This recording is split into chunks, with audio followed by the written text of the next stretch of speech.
যোৱাকালি মুঠতে ৰাতি 11টা 10:30 মানত আমাৰ দাদা ইয়াতে এম্বুলেঞ্চ চলায় লোৱাৰ আছামত।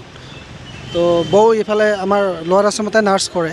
তো ঘটনাটো হ'ল কি, দাদাই মানে আমাৰ ভাতিজী যে আছে, ভাতিজীৰ কাৰণে কিবা এটা খোৱা বস্তু লৈ দোকানৰ পৰা এই দৰ্জা গাড়ীখন মানে লক কৰি ঘৰত যাব।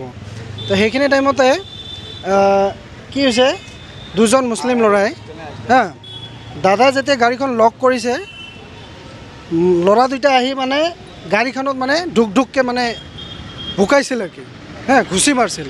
তো ঘুচি মাৰোঁতে কি হৈছিল, দাদাই কৈছিল যে মোৰ গাড়ীখনত আৰু কি কিয় মাৰি আছ। তাৰপিছত কি হ'ল, কোনো কথা নাই বাৰ্তা নাই, গাড়ীৰ মানে এনেকৈ পিছফালে আহি মানে দৰ্জাখন লক কৰি দিছিল দাদাই। জোৰকৈ মানে লকটো খুলি দাদাক মানে ৰটেৰে আঘাত কৰে, একে ভৰি চৰি ভাঙি দিছে। দুইটা মানে ৰটে দি এনেকৈ মাৰিছে, দুয়োটা ভৰিতে আঘাত। তো এতিয়া মানুহজন হস্পিটেলত এডমিট হৈ আছে, মোৰ দাদা হয়, ঠিক আছে। তো সেইটো কাৰণে মোক উচিত বিচাৰ লাগে। এইটো অলৰেডি ৰাতি কেছ পৰ্যন্ত দিয়া হৈছে থানাত, ঠিক আছে। তো যে দুজন ব্যক্তি আছে তো সেই ব্যক্তি দুজনক দোষী হিচাপে মানে কৰেক্ট হ'ব লাগে ইমিডিয়েট, আৰু যাতে এনেকুৱা কাম যাতে নেক্সট টাইম যাতে নকৰে, সেইটো মোৰ ফালৰ পৰা জাননী দিয়া হ'ল, ৱাৰ্ণিং দিয়া হ'ল। আৰু যদি নেক্সট টাইম এনেকুৱা কিবা যদি কাম কৰে তেনেহ'লে কথা বেয়া হ'ব। আৰু 2 নম্বৰৰ কথা হ'ল কি, মোৰ দাদা যে আজি অসুস্থ, আজি 6 মাহেই হওক বা 1 বছৰেই হওক, যিটো আজি ট্ৰিটমেণ্ট হ'ব লাগে, ট্ৰিটমেণ্টৰ টোটেলি খৰচ আজি দিব লাগিব। এই দাদাজন লোৱাৰ আছামৰ কাষতে যিখন চাহৰ দোকান বেচেৰা, আজি আমাৰ ৰাজবংশী মানুহ চাহ বিক্ৰী কৰি খায়। তেখেতে আমাৰ দাদাক বচাবৰ কাৰণে দৌৰি আহে যে নামাৰিব বুলি। সেইখিনি টাইমত এখেতৰ ৱাইফো আছিল, বৌও আছিল। সেইখিনি কথা দাদাই ভালকৈ ক'ব, কি হৈছে ঘটনাটো কওকচোন। কি কয়, ওরা তিনজনে কেঁচাল করে আছে, আর মারামারি করে আছে। মুই আসলো, সামনে আমি দেখা না দেখি, আর চুপ করে থাকলে তো অসুবিধা না, এক লগে থাকি। মুই আসি মোক বাঁচিবার যায়, মানে মোক আর উল্টা মারলে আর কি। আর মোর বউকেও মারলে, মুখেও মারলে। মানুষ ওরা 2জন আসলো, ওরা 2 ভাই আসলো।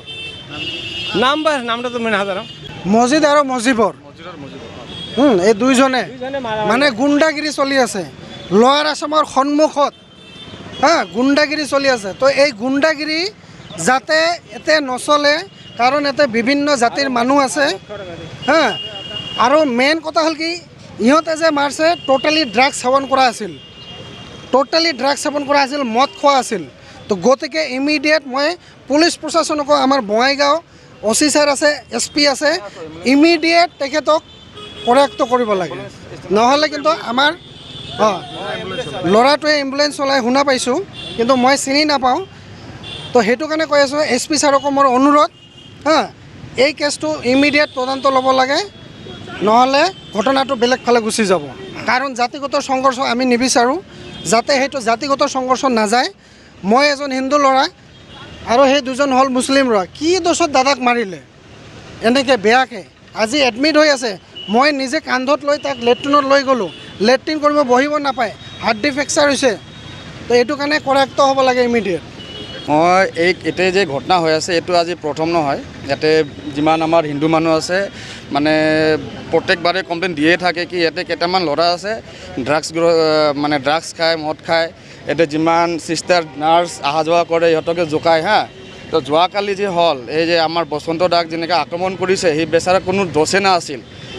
তাৰ গাড়ীত যে সি বোকাইছিলে, গাড়ীৰ বোকাৰ কাৰণে কিবা ক'বা গৈছিল, তাৰ কাৰণে তাক যে ৰ'ডেদি যে আক্ৰমণ কৰিছে, তাক মানে মাৰিয়ে পেলাল। এইটো কি ধৰণ, এইটো কি কিবা জেহাদীৰ কিবা সাজিছ আছিল নে কি আছে, মই ভাবিব পৰা নাই বস্তুটো। কিন্তু প্ৰত্যেকবাৰে ইয়াতে আমাৰ হিন্দুৰ ওপৰতে অত্যাচাৰ হৈ আছে, কাজিয়া হৈ আছে। আৰু চবচে ডাঙৰ কথা হ'ল, ইয়াতে কেইটামান ড্ৰাইভাৰ যে আছে, দিনে ৰাতি ইয়াতে মদ খাই এইটো কেনেকৈ মানে গাড়ী চলাই, এইটো পাৰ্মিশ্যন কোনে দিয়ে, প্ৰথম কথা। আৰু ছেকেণ্ড কথা হ'ল, এই 2জন ল'ৰা যোনে আক্ৰমণ কৰিছে, মজিৰ আৰু মজিবুৰ, এই 2জনৰ যদি লাইচেঞ্চ যদি কেঞ্চেল কৰি দিয়ে তেতিয়াহ'লে ভাল হ'ব। আৰু যদি লাইচেঞ্চ যদি কেঞ্চেল নকৰে, আমি বিশ্ব হিন্দু পৰিষদ ইয়াতে আক্ৰমণ ডাটাগিলা যিমান আছে আমি একশ্যন লোৱা বাধ্য হ'ম। আৰু SP ছাৰক অনুৰোধ জনাই আছোঁ, ইমিডিয়েট তাক ক'ত কি ঘূৰি আছে, ক'ত পলায়ন কৰি আছে, তাৰ মোবাইলটো ট্ৰেক কৰক, ইমিডিয়েট আজি একশ্যন লওক। নহ'লে আজি যদি একশ্যন যদি নল'ব, আমাৰ বঙাইগাঁওবাসী ৰাইজ আজি একশ্যন লোৱাটো বাধ্য হ'ব। এইটো আজি প্ৰথম নহয়, এইটো প্ৰথম নহয় বুলি কৈ আছোঁ। ইয়াতে এই যে ঘৰতে চাই আছে, এই ঘৰৰ মানুহকো ধমকি দিয়া হয়, এনি টাইম ধমকি দিয়া হয়। কিয় দিয়া হয়? কিয় এনি টাইম হিন্দু মানুহ টাৰ্গেট কৰা হয়? এম্বুলেঞ্চ ড্ৰাইভাৰ হয় না কি গুণ্ডা হয়? আৰু কোনে চলাই আছে, কোনে মালিক হয়? এইটো উচিত ব্যৱস্থা লওক। আৰু এনেকুৱা ধৰণৰ গুণ্ডা মাৱালী ড্ৰাইভাৰক লাইচেঞ্চ কেঞ্চেল কৰি একদম ইমিডিয়েট পুলিচ একশ্যন হ'ব লাগে। এইটো মই আজি পুলিচ প্ৰশাসনৰ পৰা অনুৰোধ কৰিছোঁ। মজিৰ আৰু মজিবুৰ দুইজনে ভাই হয়। ঘৰটো এই কি নাম গাঁৱৰটো কদমতলা। আৰক্ষী কল এতিয়া থানাত মাতিছে, কি ব্যৱস্থা ল'ব আমাক জনাব। এইটোৱে আৰু এতিয়া যাওঁ থানাত যাওঁ, কি হয় আমি শুনি হয় থানাত। অৰিজিনেল ঘৰ কাবাইতাতে ইয়াতে ভাড়া থাকে। অৰিজিনেল কাবাটিৰ ঘৰ এতিয়া ভাড়া থাকে। তাৰ নাম বসন্ত ৰায়। সিও বসন্ত ৰায় যাক মাৰিছে, সিও বেচেৰা এম্বুলেঞ্চ ড্ৰাইভাৰিং কৰে। যোনে মাৰিছে সিও এম্বুলেঞ্চ ড্ৰাইভাৰ। তো এতিয়া কি জাতীয় জাতি পাৰ্থক্য আছে না কিবা জিহাদীৰ কিবা নীতি কিবা আছে, আদৰ্শ আছে না কি আছে? এইটো হিন্দু বুলিহে মাৰিছে, আক্ৰমণ কৰিছে নিশ্চয়। কিয় তাৰ কোনো ভুলেই নাছিল? এইটো আমাৰ উচিত তদন্ত লাগে, উচিত বিচাৰ লাগে। এই দুজনৰ উচিত পানিছমেণ্টও লাগে ইমিডিয়েটলি।